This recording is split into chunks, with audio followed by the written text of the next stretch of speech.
Have you ever caught yourself wondering why workplace accidents are occurring? Why workers are still getting hurt? Why?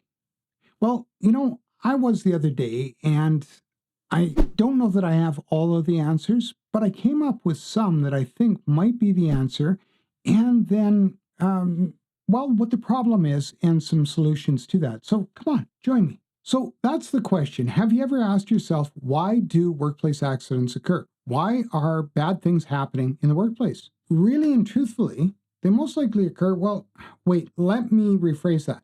The reason accidents occur or incidents occur, and it's a given fact, it's because hazards are present and those hazards aren't being controlled. So here's another question. What if workers were actively looking for hazards? I mean, being vigilant about hazards, so they would notice them and either avoid them or control them and then carry on with their work in a safe manner. What I'm talking about here is the concept, the notion of situational awareness in the workplace and how to improve worker situational awareness. And what is that exactly? What? Situational awareness? Well, I'm glad you asked. Situational awareness is, the formal definition is the perception of the elements in the environment within a volume of time and space, the comprehension of their meaning and the projection of their status in the near future. Wow, wasn't that a mouthful? Let's put it in simpler terms. Okay, in simpler terms, it's the understanding of your environment, its elements, and how that environment might change with respect to time or other factors. So let's talk about 3 problems with situational awareness in the workplace, and then some solutions around them and how you can improve situational awareness in your workplace. So, problem number 1.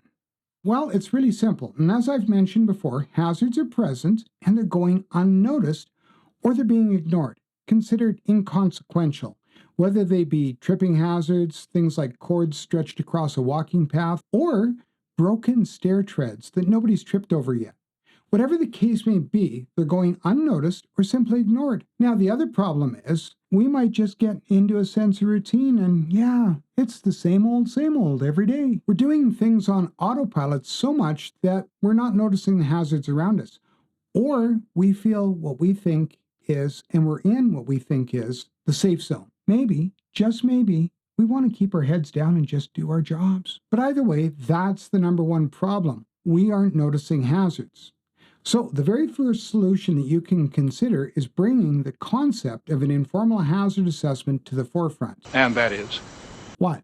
An informal hazard assessment? What I mean by that is something outside of the formal hazard assessment, beyond the temporary worksite hazard assessment, beyond the field level hazard assessment, or any other of those hazard assessments that we use a form for. Now, this is something that we do as human beings when we feel that we're in a high hazard area, a high hazard situation, where we feel that there's a lot of danger to us and we have to be very vigilant, constantly looking around at our surroundings. We're being observant of our spaces and we're looking for those hazards or probable hazards and, of course, exploring ways to control them. Take this example. You want to cross a busy street. You have a couple of choices. One of them, which you likely don't want to do, is to dodge headlong into traffic. Nope, wrong choice. So what you're going to do is you're going to have a quick look around and search out a crosswalk, or even better, a controlled crosswalk. Walk over, hit the button to control it, wait until traffic stops, make eye contact with the drivers, and then cross the street and be on your way. Or another example, you've just climbed into your vehicle. And you're going to back out of the driveway. So what you do is you have a quick look in the mirrors. You do a quick 3-point check.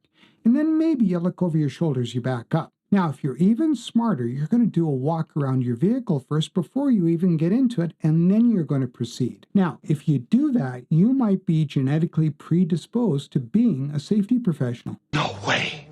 Really? No, I made that part up. But anyway, those are some simple examples of informal hazard assessments. Once again, what I mean by informal is there's no form, there's no recording, no scheduling. You're simply just looking for hazards. Now, this leads me to number 2. And before I get into that notion of hazard assessments, I'm going to be doing an online lecture series of a sort in the new year around that foundational health and safety element, and that's hazard assessment. So if this is something that interests you and you haven't done so already, just click that subscribe button and yeah, ding the bell. You'll get notified when the streams happen. What's your point, Kevin?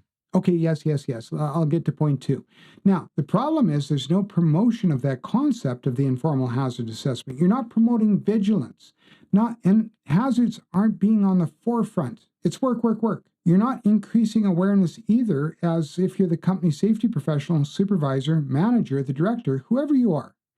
And if you're not looking at it, well, guess what? Nobody else is either. So there's a couple of ways to correct this. You can do the one thing that's very first and foremost: don't waste the toolbox talk. Don't waste that opportunity in the morning before you start work, before you start shift, just to talk about some probable hazards that may be experienced about that day. Think about where you are in the phase of the work that you're doing. What's the weather going to be like? Has previous night's weather affected things and caused possible new hazards? Or maybe there's an incoming change. Other influences on the workplace. Are there materials being delivered today? Is there something else new happening, like a major crane lift or a new excavation? But above all, emphasize that it's important not to let their guard down and always be on the lookout for emerging hazards. Now, let me pause here for a sec and remind you about making your toolbox talk engaging. I recently had a colleague tell me that their experience was, that workers often try to flee toolbox talks the first opportunity that they have.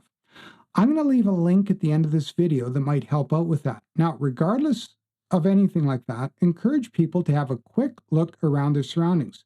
Do this, and what you're doing is you're promoting that notion, that concept of situational awareness. That's understanding of your environment, its elements, and how the environment might change with respect to time or other factors, internal or external. But once you've done the toolbox talk, supervisor, safety professional, don't run away to the office or jump into your pickup. Get your boots on the ground and take that opportunity to touch base with workers, promoting that notion of the informal hazard assessment and asking those important questions to them. Are they being watchful in their particular surroundings? And this brings me to point 3 here. No, don't run away. Point 3 is avoiding distractions in the workplace, whether they be, brand name coming up here, iPods, dare I say, or, more often than not, cell phones. Now, the whole notion, and I've made a video about it, and you can look up on this corner up here, and I've made a video regarding cell phone policy and cell phones in the workplace. In it, I've said you don't want to ban cell phones. They are a necessary tool in the workplace nowadays, and there's so many positive reasons for having them in the workplace. But it's important to have some ground rules, which of course I talk more about in the video. But once again, don't run away. Save it till after. But realistically, getting back to the point of distraction, when you get right down to it, if you're being distracted, you're not practicing situational awareness. And practicing situational awareness is pretty simple. I want you to think about your safety.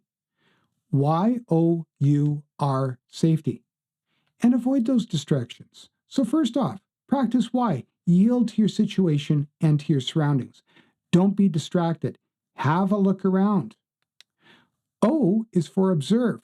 Observe your surroundings. Observe what's going on. Observe what's new in the situation. And then U is to understand. Understand your surroundings, understand what's happening and what's going on. And then R, react. React accordingly, whether it's to control the hazards, retreat, or even do something else, like say, refuse that unsafe or dangerous work. So practice your safety. Yield to your surroundings, observe what's going on, understand what's happening, and then react accordingly. And that's it. When you get right down to it, accidents are occurring because there's uncontrolled hazards and workers are not practicing situational awareness in the workplace. So remember those 3 things. Number 1, be aware of it and use that informal hazard assessment. Number 2, be constantly checking your situation, and that's practicing situational awareness. And then finally, number 3, avoiding distractions by thinking of your safety. Yield to your surroundings, observe them, understand what's going on, and then react. Now, if you want to level up your toolbox talks, check out this video up here. I outline some tips which will help you both with your presentation and engaging your audience. And please remember, it's not about position, title, or designation. Safety leadership is doing the right thing regardless of who's watching. Okay? Take care. Bye for now.